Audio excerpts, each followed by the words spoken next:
en direct uniquement sur beIN Sport. Le coup d'envoi d'un choc, une partie de l'histoire du handball entre le Danemark, champion olympique, champion du monde, et la France, le plus grand palmarès de l'histoire de ce sport. De Rasmus Laugeschmidt et Horis. Oh, superbe, c'est lui. Superbe inspiration. Madame Garde, là aussi la fixation, c'est lâché, le poteau qui sauve Vincent Gérard.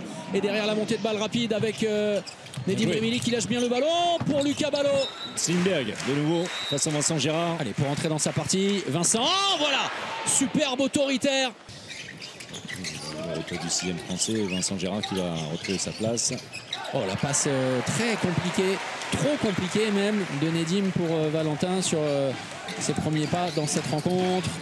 Rasmus Laugeschmidt, il peut sortir sur ce garçon. Et il possède ses qualités de tir à travers comme ça. Ouais, le punisseur. C'est compliqué tout ça. Lucas Ballot, premier poteau. Et la France prend l'avantage dans cette partie après 20 minutes. D'Europe décalée. Non, donc la première compétition, c'est les Jeux Olympiques pour Raoul.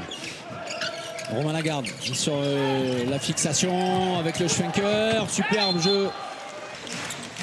Mats Mensah qui demande à Solstrup de sortir. Et finalement sur l'intervalle. Et le départ de l'enclenchement avec Dikamem. Elohim Prandi. Oh, et bien voilà, sur ce premier but en équipe de France, comme un symbole, c'est un coup de canon pour le Bison nîmois. Laugeschmidt n'en a cure, il continue, mais on reviendra sur ce tir. Du 10 ans, alors sans lire sur ses lèvres, hein, mais c'est exactement ça. Allez, vas-y, va dans les intervalles, va mettre la tête. Dit quand même. Mathieu Gréby. Oh, Elohim Prandi une nouvelle fois.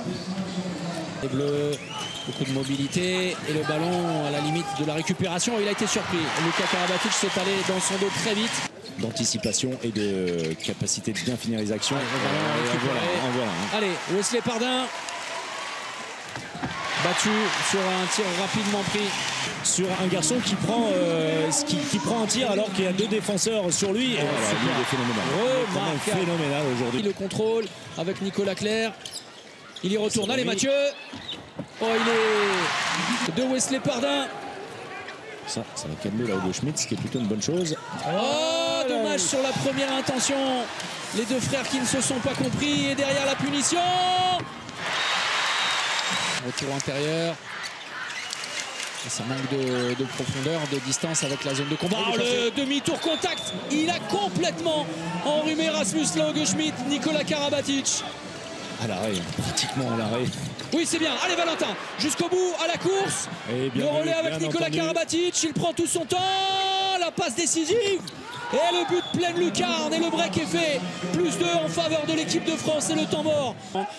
L'utilisation des deux pivots sur les situations de supériorité numérique. Des ajustements défensifs également avec la 1-5 pour commencer. Et puis la 0-6 qui a pris le pas clairement en deuxième période avec l'entrée de joueurs. Seul Nicolas Tournin n'aura pas été concerné. Les premiers pas d'Elohim Prandi. Sincèrement, en termes d'enseignement, ils furent, François-Xavier, extrêmement positifs pour cette première sortie de l'automne de la part de l'équipe de France dans une année olympique qui sera évidemment déterminante. Mais ce n'est pas encore un match essentiel. C'est un match de Golden League, mais déjà les enseignements sont nombreux. La France, et c'est aussi très important, s'impose aujourd'hui au Danemark face aux champions olympiques en titre, face aux champions du monde. Les Bleus sont de retour.